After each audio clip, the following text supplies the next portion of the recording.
Hello friends, मैं हूं सन्मय प्रकाश और आप देख रहे हैं यूट्यूब चैनल सरकारी जॉब न्यूज़। कई सारे इंपॉर्टेंट टॉपिक और उनमें ये वाला जो टॉपिक है वो बहुत ही महत्वपूर्ण है और चर्चा का विषय है, तो उन सब पर चर्चा करेंगे। और कई सारे क्वेश्चन हैं, तो क्या क्या क्वेश्चन है पहले वो देख लेते हैं, फिर आगे डिटेल बात करेंगे। अमेरिकी स्पीकर का नाम बताएं जिनकी ताइपे यात्रा के बाद चीन और ताइवान के बीच में तनाव ऐतिहासिक रूप से बढ़ गया है। इसमें यह भी जानेंगे कि क्या है चीन और ताइवान का विवाद, और अमेरिका के जो स्पीकर हैं, अमेरिकी स्पीकर, उनकी यात्रा के बाद युद्ध का खतरा क्यों बढ़ गया है, और ताइवान पर कब्जा क्यों करना चाहता है चीन। डिटेल में बात करेंगे, ऐतिहासिक पक्ष भी जानेंगे, इतिहास क्या है और वर्तमान क्या है वो सब समझेंगे। ओके, इसके अलावा भी कई और क्वेश्चन हैं, जैसे किस देश में निर्मित रोमियो हेलीकॉप्टर वो इंडियन नेवी में शामिल हुआ है। इंग्लैंड के लीसेस्टर क्रिकेट ग्राउंड का नाम किस पूर्व भारतीय क्रिकेटर के नाम पर रखा गया है। दिल्ली पुलिस के नए कमिश्नर कौन बने हैं। प्रसिद्ध गायिका निर्मला मिश्रा का निधन हुआ है, इसके अलावा और भी लोगों का निधन हुआ है और कुछ डेज भी हैं, तो उन सब पर चर्चा करेंगे इस वीडियो में। तो देखते जाइए आराम से और शेयर जरूर कर दीजिए तमाम मित्रों को ये वीडियो। अब पसंद आए तो लाइक बटन जरूर दबाना। क्वेश्चन होगा, अमेरिकी संसद के निचले सदन यानी हाउस ऑफ रिप्रेजेंटेटिव, उसकी स्पीकर का नाम बताएं जिनकी ताइपे यात्रा के बाद चीन से ताइवान का तनाव ऐतिहासिक रूप से बढ़ गया है। आंसर होगा नैन्सी पेलोसी। ठीक है, क्या नाम है? Nancy Pelosi. ये आपको नाम ध्यान में रखना है एग्जामिनेशन के पॉइंट ऑफ व्यू से। ये है, जैसे भारत में लोकसभा होता है, निचला सदन है, और राज्यसभा उच्च सदन है, वैसे ही वहाँ पर उच्च सदन और निचला सदन होता है। तो हाउस ऑफ रिप्रेजेंटेटिव यहाँ पर जैसे मान लें लोकसभा। ओके, तो उसकी ये स्पीकर हैं, और अमेरिका की जो शासन प्रणाली है उसमें स्पीकर पद बहुत इंपॉर्टेंट होता है। अमेरिका में आपात स्थिति के लिए प्रेसिडेंट पद के उत्तराधिकारी के लिए नीति बनी हुई है, और उसका नाम है United states presidential line of succession. तो ये है वर्तमान लाइन ऑफ सक्सेशन। उसमें अगर प्रेसिडेंट या प्रेसिडेंट के बाद कौन बनेगा प्रेसिडेंट, यानी 4 साल के कार्यकाल के दौरान प्रेसिडेंट क्या इस्तीफ़ा हो जाता है, निधन हो जाता है या हटाया जाता है उनको, उनकी अक्षमता होती है, तो उसके बाद कौन प्रेसिडेंट बन सकता है। ठीक है, वहाँ तुरंत चुनाव नहीं होते हैं। अगर 4 साल के कार्यकाल के दौरान कोई प्रेसिडेंट ने इस्तीफ़ा दे दिया और कोई किसी की डेथ हो गई, तो बल्कि उसका एक लिस्ट बना हुआ है, उसके अनुसार से वो प्रेसिडेंट बन जाता है।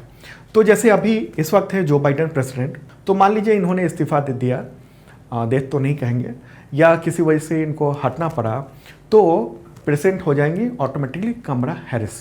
और अगर ये दोनों भी उस वक्त बनने लायक नहीं रहे तो फिर नैन्सी पेलोसी, इनका नंबर आ जाता है।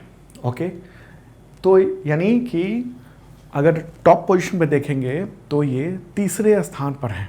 तो यही वजह है कि नैन्सी की ताइवान यात्रा को लेकर चीन जो है बौखला गया। तो अब समझते हैं कि ताइवान का और चीन का विवाद क्या है और क्यों इतना ऐतिहासिक रूप से है, क्या इसका इतिहास है, ये सब समझते हैं। मैप के थ्रू समझ लेते हैं। प्यारा भारत इधर रहा, और ये है ताइवान, और इधर विशालकाय चाइना है। ताइवान का असली नाम जानते हैं आप क्या है? Republic of China. और चाइना का असली नाम क्या है? People's republic of China.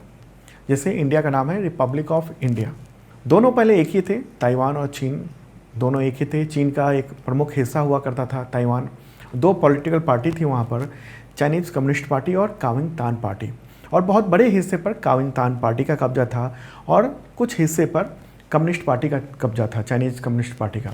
और दोनों लड़ रहे थे आपस में सत्ता के लिए कि किसका कितना ज़्यादा सत्ता होता है। और ऐसी वैसी लड़ाई नहीं चल रही थी, बल्कि गोलियों बंदूक की लड़ाई चल रही थी, मारकाट की लड़ाई चल रही थी, और उसी को कहते हैं सिविल वार।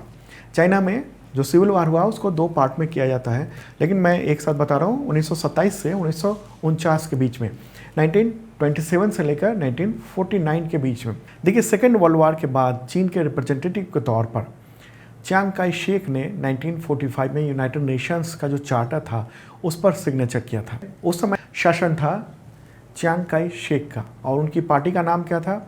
उनकी पार्टी का नाम था काविंगतांग पार्टी। और इसी दौरान यूनाइटेड नेशंस सिक्योरिटी काउंसिल के जो 5 परमानेंट मेंबर बने उसमें से एक चीन बना। ठीक है, और सिविल वार का अंत यही हुआ कि चीन के बहुत बड़े हिस्से पर चाइनीज़ कम्युनिस्ट पार्टी का कब्जा हो गया। और उस वक्त कम्युनिस्ट पार्टी के लीडर कौन थे? माओ जेडंग या कहें माओ त्से तुंग। ओके, और दूसरी पार्टी कौन थी? कुओमिंतान पार्टी। उसको वहाँ से भागना पड़ा उसके समर्थकों को। करीब 20 लाख से ज़्यादा जो कुओमिंतान पार्टी के समर्थक थे, लीडर थे उसके, चांग काई शेक ये रहे लीडर। इनको भागना पड़ गया वहाँ से चीन को छोड़कर, और वो लोग ताइवान की ओर आ गए। और उस वक्त क्या हुआ था कि कम्युनिस्टों के पास नौसेना की ताकत नहीं थी, इसलिए माओ की जो पूरी आर्मी थी, पूरे लोग थे, वो ताइवान तक नहीं पहुंच पाए और फिर छोड़ भी दिया ताइवान में कि चलो वो लोग भाग गए हैं, हमें कोई विरोध नहीं करेगा यहाँ पर। तब आधिकारिक तौर पर चीन के तौर पर संयुक्त राष्ट्र में यही था ताइवान, ये वाला ताइवान, और उसके प्रतिनिधि थे कौन? चांग काई शेक। लेकिन उसके बाद कुछ बदलाव हो गए, ऐसी परिस्थिति बन गई कि सब कुछ बिगड़ गया वहाँ पर। वियतनाम वार हो गया। वियतनाम कहाँ पर है? ये वाला हिस्सा है वियतनाम। ये मैं बता देता हूँ आपको, मैप में ये समझ लीजिए आप, एग्जामिनेशन के लिए इम्पॉर्टेंट है ये। यहाँ पर है वियतनाम, ये वाला हिस्सा पूरा, ठीक है, समझ रहे हैं आप? वियतनाम वार हुआ, उसमें अमेरिकी सैनिक बुरी तरह फंस गया, अमेरिका फंस गया। तब आया वक्त 1971 का, और उस वक्त वर्तमान चीन को संयुक्त राष्ट्र में मान्यता मिल गई। चूँकि चीन और सोवियत संघ वियतनाम में एक गुट को हथियार पहुंचा रहे थे और गुरिल्ला वार वगैरह पर युद्ध कौशल सिखा रहे थे, माहिर कर रखा था। तो ऐसे में क्या हुआ कि इधर से जब सपोर्ट मिल रहा था और इधर अमेरिकी सैनिक थे, उनकी बहुत बुरी हालत हुई और फिर वियतनाम वार में सब कुछ छोड़ के भागना पड़ा, जैसे अफ़गानिस्तान को छोड़कर अभी हाल ही में अमेरिका वहाँ से भागा है इसी तरह से। ओके, अमेरिका की हालत वहाँ बहुत ख़राब हो गई थी, बहुत बुरा दौर था। और ये माना जाता है कि डील के तहत अमेरिका ने चीन को सपोर्ट किया उस मामले में, ताकि वो अमेरिका वहाँ वियतनाम वार से वहाँ से बाहर निकल सके। और उसके बाद अमेरिका ने चीन के साथ दोस्ताना संबंध बना लिए। 1971 में यूनाइटेड नेशंस में ताइवान की जगह, ये जो ताइवान है, पहले ये वाला हिस्सा परमानेंट मेंबर था यूएनएससी में, उसकी जगह इसको असली चीन की मान्यता मिल गई और सुरक्षा परिषद में इसको अस्थायी सदस्य बना दिया गया। और उस वक्त तत्कालीन प्रेसिडेंट थे कौन? रिचर्ड निक्सन, अमेरिका के। ओके, उन्होंने चीन की भी यात्रा की और कुछ साल बाद अमेरिका ने चीन के साथ रिश्ते बहाल कर लिए और फिर ताइवान के साथ अपने डिप्लोमेटिक रिश्ते तोड़ दिए। तब चीन और अमेरिका के बीच में वन चाइना पॉलिसी एग्रीमेंट हुआ था। ये कब हुआ था? काफ़ी वक्त पहले, 1979 के आसपास। वन चाइना पॉलिसी में क्या था? इसमें यही अमेरिका ने ये माना था कि ताइवान चीन का हिस्सा है। हालांकि चीन के ऐतराज़ के बावजूद अमेरिका ताइवान को हथियारों की सप्लाई करता रहा और ताइवान खुद को अलग देश बताता है। शी जिनपिंग जो अभी प्रेसिडेंट हैं, उन्होंने 2019 में साफ कर दिया था कि ताइवान को चीन में मिलाकर ही रहेंगे। उन्होंने इसके लिए एक देश दो सिस्टम का भी फार्मूला दिया था कि ऐसा हो सकता है कि दो फार्मूला होगा, दो सिस्टम होगा, लेकिन देश एक ही होगा। लेकिन ताइवान ने इसको खारिज कर दिया, कहा कि वो पूर्ण आज़ादी और संप्रभुता चाहता है और अभी संप्रभु है। ओके, भारत और ज़्यादातर देशों का डिप्लोमेटिक संबंध ताइवान से नहीं है। हम अनौपचारिक रूप से बातचीत करते हैं वहाँ से, बिजनेस भी बेहतरीन है, लेकिन हमारे डिप्लोमेटिक संबंध डायरेक्ट नहीं है। चीन के दबाव में ही भारत सहित ज़्यादातर देशों के जो डिप्लोमेटिक रिलेशन है वो ताइवान से नहीं है, लेकिन अनौपचारिक रूप से है। और चीन लगातार कहता रहा है कि अगर नैन्सी पेलोसी उसका ताइवान दौरा हुआ तो उसकी अखंडता पर हमला माना जाएगा। इसके बावजूद नैन्सी जो है वो अमेरिका के डेलीगेशन के साथ 2 अगस्त को ताइवान के कैपिटल ताइपे में पहुंच गई। ओके, और उन्हें ताइवान की संसद को संबोधित किया और राष्ट्रपति जो हैं वहाँ की त्साई इंग वेंग, उनसे मुलाकात की और भाषण भी दिया। उन्होंने कहा कि हम ताइवान के साथ खड़े हैं। अब यहाँ सवाल उठता है कि नैन्सी की यात्रा के पीछे की रणनीति क्या है, क्या सोच रहा है अमेरिका और क्यों ऐसा नैन्सी की यात्रा हुई है, इतना तनावपूर्ण हो गया माहौल आखिर। दरअसल हुआ ये है कि यूक्रेन पर रूस ने हमला किया और उससे पहले अमेरिका ने कहा था कि हम यूक्रेन की पूरी मदद करेंगे वगैरह, लेकिन केवल हथियार देने के अलावा यूक्रेन को कोई और मदद नहीं कर पाया सीधे तौर पर अमेरिका। हाँ, खुफिया इन्फॉर्मेशन जरूर दे रहा है, लेकिन सीधे तौर पर इससे कोई मदद नहीं मिल पाई और नतीजा ये है कि रूस भारी पड़ गया है यूक्रेन पर बहुत ज़्यादा। इससे क्या हुआ, इससे दुनिया में अमेरिका के साख पर बट्टा लग गया। तो नैन्सी पेलोसी की जो ताइवान यात्रा है उसके जरिए अमेरिका ने दुनिया में अपने दबदबे का संकेत दिया है। ओके, चीन बहुत बौखला गया है। नैन्सी की यात्रा के बाद चीन ने अपनी तरफ से कहा है कि अमेरिका ने बहुत गलत कर दिया है और चीन की नेवी ने ताइवान के चारों तरफ से युद्धपोत तैनात करके मिलिट्री एक्सरसाइज भी शुरू कर दिया। न्यूज़ आप देख रहे हैं मिलिट्री एक्सरसाइज के बारे में, ओके, स्ट्रेटेजिक ड्रिल। अब क्या हुआ है कि ताइवान को चारों तरफ से घेर कर एक तरह से और वहाँ पर मिलिट्री एक्सरसाइज कर रहा है और उसके जो हवाई क्षेत्र है ताइवान के उसमें चीन उसके अपने विमानों को उड़ा रहा है और एयरक्राफ्ट कैरियर है उसको वहाँ पर उसने चारों तरफ से फैलाया हुआ है, इस तरफ कोई इस तरफ कोई इस तरफ, मतलब एक तरह से चारों तरफ से घेराबंदी कर रखी है। और ये दिखाने की कोशिश है कि अमेरिका का कोई व्यक्ति आया, अधिकारी आया और भी तीसरे नंबर का, तो उसके बाद हम बहुत गुस्से में हैं और उसने कहा है कि ताइवान जो है वो हमारा है और हम लेकर रहेंगे। ओके, अब खैर चीन आगे क्या करता है, युद्ध होगा क्या होगा, ये तो उसी पर निर्भर करता है। दूसरी ओर अमेरिका ने भी संकल्प लिया हुआ है कि ताइवान की वो रक्षा करेगा। अमेरिका ने ताइवान के सपोर्ट में 4 युद्धपोत भी तैनात किए हुए हैं यहीं पर इसी एरिया में, और उसने कहा हुआ है कि अगर ताइवान को खतरा होता है तो हम उसके लिए तैयार हैं और सारी जिम्मेदारी चीन की होगी। हालांकि जो बाइडेन जो हैं राष्ट्रपति, उनका जो प्रशासन है और उनके जो प्रवक्ता हैं वो पूरे मामले में एक तरह से बचाव कर रहे हैं अपना। उनका कहना है कि स्पीकर की जो यात्रा है नैन्सी पेलोसी की, वो उनका अपना फैसला था, उनका निजी दौरा एक तरह से कहेंगे हम, ऐसा प्रशासन का कहना है जो बाइडेन के। और अमेरिका चीन को बार बार ये भरोसा दिलाने की कोशिश भी कर रहा है कि पेलोसी की यात्रा के दौरान नीति में कोई बदलाव नहीं आया अमेरिका की। व्हाइट हाउस के प्रवक्ता का कहना है कि वो वन चाइना पॉलिसी को सिद्धांत मानता है और ताइवान के इंडिपेंडेंस का समर्थक नहीं है। मतलब दो तरफा चाल चल रहा है अमेरिका। एक तरफ तो अपने ही टॉप पोजीशन के तीसरे व्यक्ति को वो भेज रहा है, जो महिला हैं नैन्सी, वो पूरे सैन्य बल के साथ वहाँ पहुँच रही हैं, और दूसरी तरफ अमेरिका कह रहा है कि नहीं हम ताइवान के इंडिपेंडेंस के समर्थक नहीं हैं। मतलब दो चालें चल रहा है वो। तो अब चीन भी अपना रूप दिखा रहा है और चीन ने वहाँ पर इसके चारों तरफ अपने युद्धपोत तैनात कर दिए और वहाँ पर बहुत बड़े पैमाने पर वो मिलिट्री ड्रिल कर रहा है, सैन्य एक्सरसाइज कर रहा है, मिलिट्री एक्सरसाइज कर रहा है। और इसमें बहुत सारे जो विशेषज्ञ हैं और जो मीडिया में यूट्यूब चैनल पे आपको सुनने को मिल रहा होगा कि युद्ध हो जाएगा तो ये होगा वो होगा, लेकिन जिस तरीके से अभी रूस के साथ हुआ है, रूस ने भले ही यूक्रेन में हमला किया, यूक्रेन की तबाही कर डाली, बहुत बड़े इलाके में कब्जा कर लिया, लेकिन रूस की स्थिति बची नहीं है अच्छी, चाहे वो भले ही दिख रहा हो। ओके, ऐसे में क्या होगा कि अगर चाइना लड़ता है और ज़बरदस्ती कब्जा करता है तो बहुत सारे प्रतिबंध चाइना पे लग सकते हैं, और चाइना क्या है, दुनिया की फैक्ट्री है। तो ऐसे में हो सकता है कि वहाँ से जो तमाम देश हैं वो सामान लेना कम कर दें, बंद कर दें, प्रतिबंध लगा दें, जैसे कि रूस के साथ हुआ है। हालांकि रूस जो है डटा हुआ है क्योंकि उसके पास ऑयल है, तेल है, और तेल ऐसी चीज़ है जिसके बिना दुनिया नहीं चल सकती है। और अमेरिका ने कोशिश की तमाम अलग अलग देशों से कि वो तेल वहाँ से जुगाड़ कर ले, लेकिन ऐसा हो नहीं पाया। ओके, इस वजह से रूस अभी बरकरार बना हुआ है, और चीन जो है वो एक आर्थिक ताकत तो बन ही गया है और दूसरी दुनिया की फैक्ट्री है। तो ऐसे में उम्मीद ऐसी कम जताई जा रही है कि इतना बड़ा युद्ध होगा, लेकिन अगर युद्ध होता है तो समझ लीजिए कि बहुत ही बड़ी आर्थिक तबाही होगी और राजनीतिक तबाही तो होगी ही वहाँ पर, इस जगह पर। ओके, आर्थिक तबाही क्या होगी, पूरी दुनिया के लिए होगी। भारत भी अब छूता नहीं रहेगा क्योंकि ये दुनिया की फैक्ट्री है। फिर तो हर चीज़ के सामान के रेट बढ़ जाएंगे।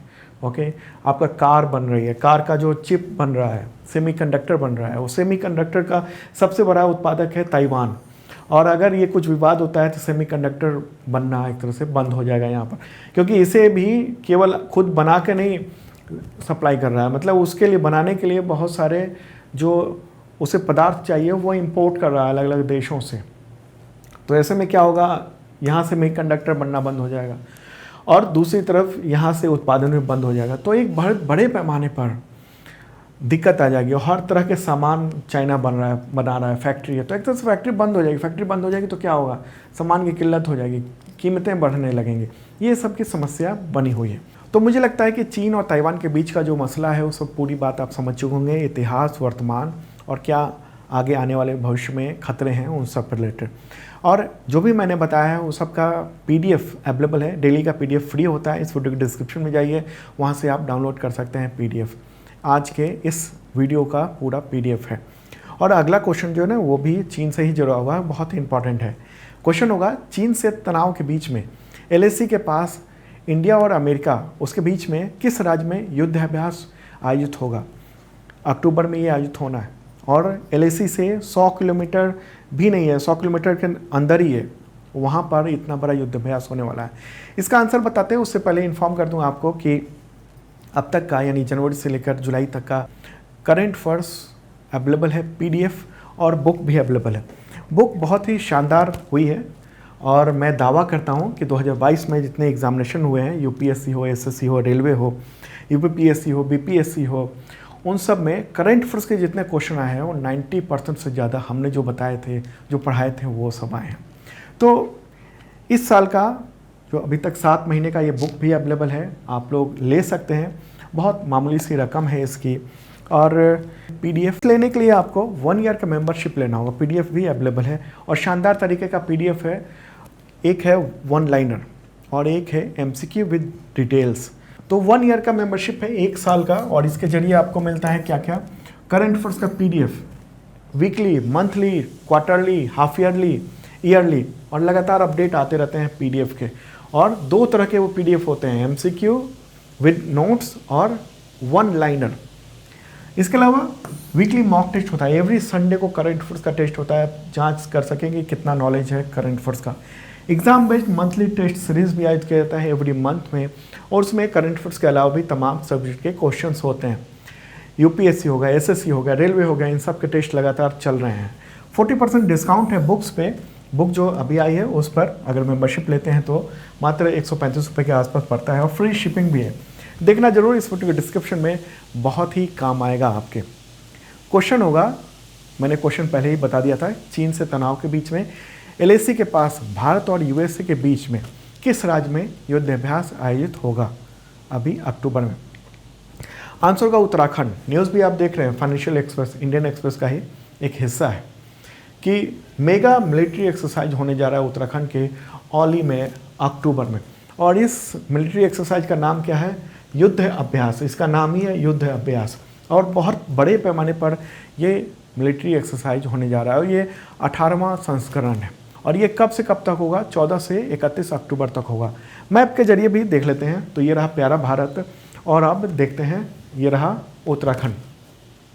उत्तराखंड में किस जगह पर हो रहा है ये, औली में हो रहा है। औली यहाँ पर है, ओके। और ये रहा LAC, line of actual control, और यहाँ पर ये युद्ध अभ्यास होने जा रहा है, मेगा मिलिट्री एक्सरसाइज, बहुत बड़े पैमाने पर। मतलब हुआ कि बहुत ही नज़दीक है। और हाँ, मैं ये क्लियर कर दूं कि ये जो मैप है वो स्केल पर नहीं है। स्केल पर मतलब कि हो सकता है ये थोड़ा ऊपर नीचे हो, ठीक है, तो इसको स्केल पर मत मानना क्योंकि वैसे भी गलत मैप दिखाना थोड़ा इलीगल होता है, लेकिन मैं आपको क्लियर कर रहा हूँ कि ये मैप जो है गूगल अर्थ पर ही क्रिएट किया हुआ है, ठीक है। और उस क्रिएशन में थोड़ा ऊपर नीचे हो सकता है कि थोड़ा इधर उधर हो गया हो, ओके। स्केल पे नहीं है ये मैप, ओके।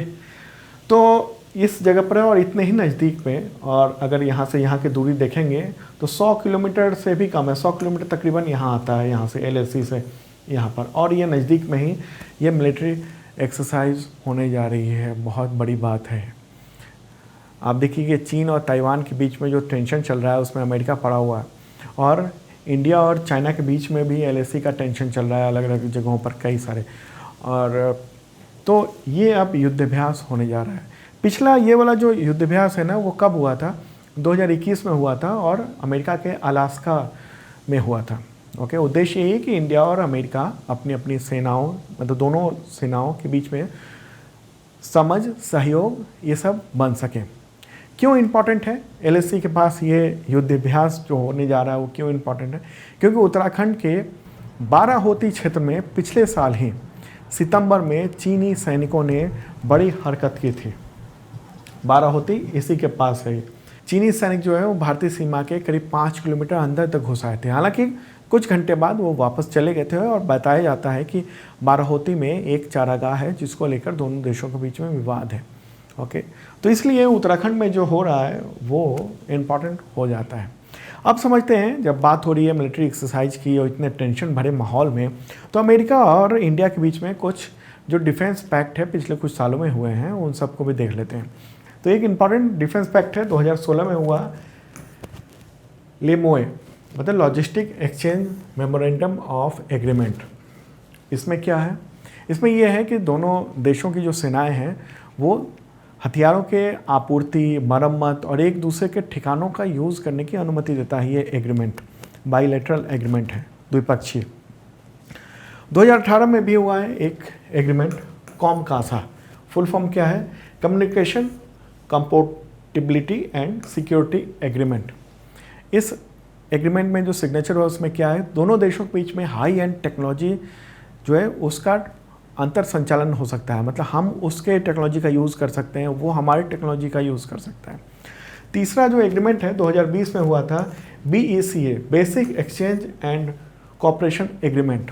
इसमें क्या है? इसमें यही है कि high and military technology, logistic और जियोग्राफिकल मैप वो एक दूसरे को शेयर करने का इसमें प्रावधान है।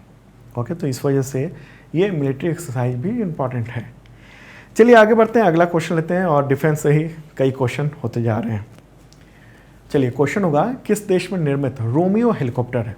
उसका वैसे ऑफिशियल नाम क्या है? MH-60R multi role. ये इंडियन नेवी में शामिल हुआ है। किस देश में बना हुआ? आंसर होगा अमेरिका। ये अमेरिकी हेलीकॉप्टर है और अभी हाल ही में इसे इंडियन नेवी को दिया गया है। ओके, और वो हेलीकॉप्टर ये रहा, नाम है रोमियो, इंटरेस्टिंग नाम है इसका।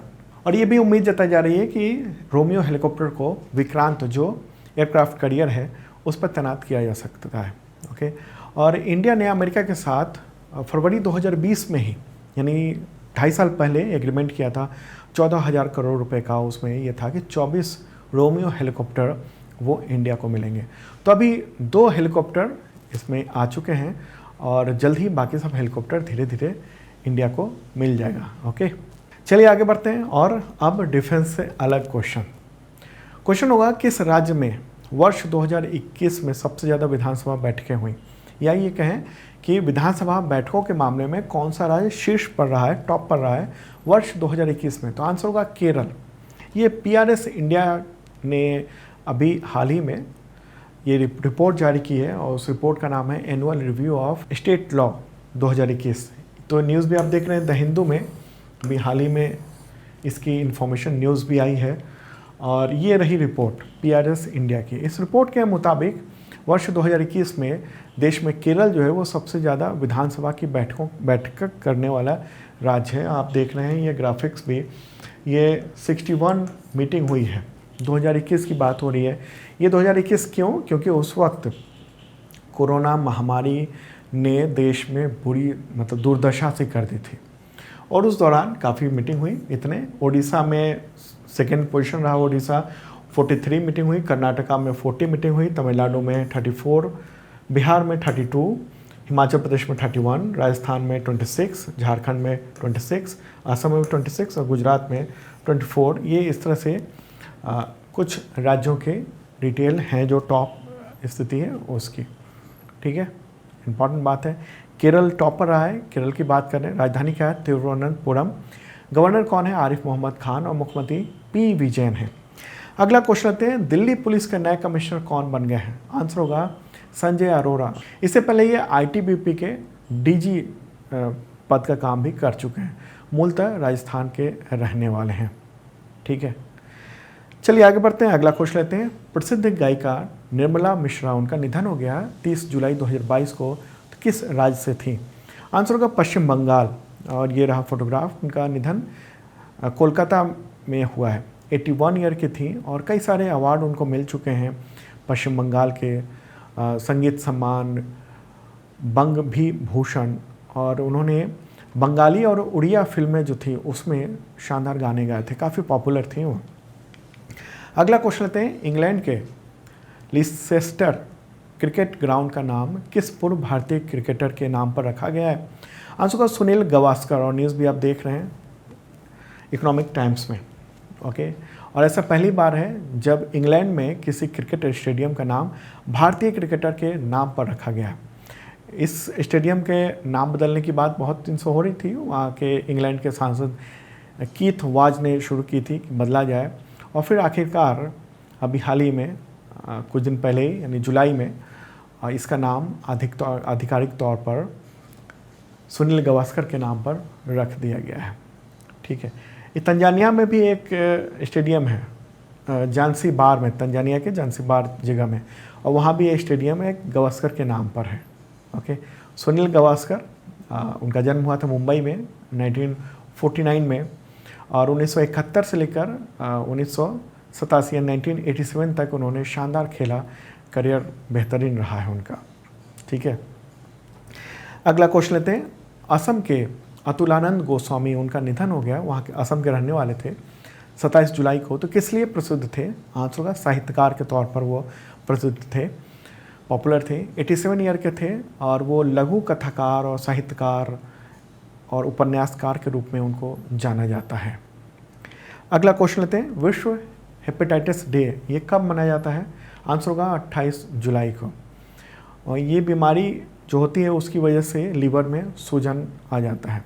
कई तरह के हेपेटाइटिस होते हैं जिसमें hepatitis A, B, C, D और ई में उसको विभाजित किया गया है। ठीक है, और इसकी थीम क्या है? I can't wait.